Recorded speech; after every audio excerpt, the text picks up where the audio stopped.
Hello പ്രിയപ്പെട്ടവരെ, Carlo Ancelotti ഈ season അവസാനത്തോടെ റിയൽ മാഡ്രിഡ് വിടാനൊരുങ്ങുന്നതായി റിപ്പോർട്ടുകൾ. ആൻസലോട്ടിയുടെ കീഴിൽ റിയൽ മാഡ്രിഡ് വലിയ നേട്ടങ്ങളാണ് കൊയ്തെടുത്തത്. 3 champions league, 2 club world cup, 2 European super cup, 2 La Liga, 2 Copa del Rey, 2 Spanish super cups തുടങ്ങി ഒട്ടനവധി ചാമ്പ്യൻഷിപ്പുകളാണ് റിയൽ മാഡ്രിഡ് തൂത്തുവാരിയത്. ആൻസലോട്ടിയുടെ പിന്മുറക്കാരനെന്ന നിലയ്ക്ക് ബയൺ ലെവർക്യൂസന്റെ സാബി അലോൻസോയാണ് റിയൽ മാഡ്രിഡ് കണ്ടുവച്ചിരിക്കുന്നതെന്നും സ്ഥിരീകരിക്കാത്ത റിപ്പോർട്ടുകൾ സൂചിപ്പിക്കുന്നു. എന്നാൽ സാബി അലോൻസോ കഴിഞ്ഞ ദിവസം മാധ്യമങ്ങളോട് ഇതിനെക്കുറിച്ച് പ്രതികരിച്ചിരുന്നു. അപ്പോൾ അദ്ദേഹം വ്യക്തമാക്കിയത്, "ഞാനിപ്പോൾ ശാന്തനാണ്. ഇപ്പോഴും ഈ കാര്യങ്ങൾ എൻ്റെ മനസ്സിലുണ്ട്. സമയം കടന്നുപോയിക്കൊണ്ടേയിരിക്കും. റിയൽ മാഡ്രിഡിനോടുള്ള സ്നേഹം എപ്പോഴും നിലനിൽക്കും.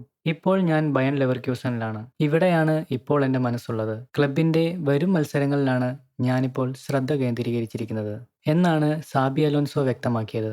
എന്തായാലും ആൻസലോട്ടിക്ക് ശേഷം റിയൽ മാഡ്രിഡിലേക്ക് സാബി അലോൻസോ എത്തുമെന്ന് തന്നെയാണ് ആരാധകർ പ്രതീക്ഷിക്കുന്നത്. പ്രീമിയർ ലീഗിൽ അടിമുടി ട്വിസ്റ്റ്.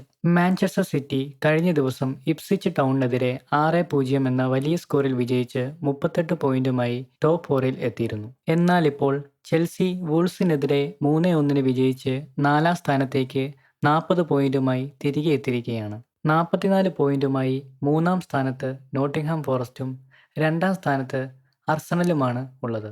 50 പോയിന്റുമായി ലിവർപൂളാണ് 1-ാം സ്ഥാനത്തുള്ളത്. എന്തായാലും ലിവർപൂളിന്റെ നിലവിലെ ഫോമിൽ അവർ തന്നെ പ്രീമിയർ ലീഗ് സ്വന്തമാക്കുമെന്നാണ് ഫുട്ബോൾ ലോകം വിലയിരുത്തുന്നത്. എന്നാൽ തൊട്ടുപുറകിലുള്ള അർസണൽ, ഫോറസ്റ്റ് ടീമുകൾക്ക് വലിയ സാധ്യതകൾ കൂടി ഫുട്ബോൾ ലോകം കൽപ്പിക്കുന്നു. ഇതോടുകൂടി വരും ദിവസങ്ങളിൽ പ്രീമിയർ ലീഗ് വളരെ ടൈറ്റ് ആകും എന്നാണ് ഫുട്ബോൾ ലോകം കരുതുന്നത്.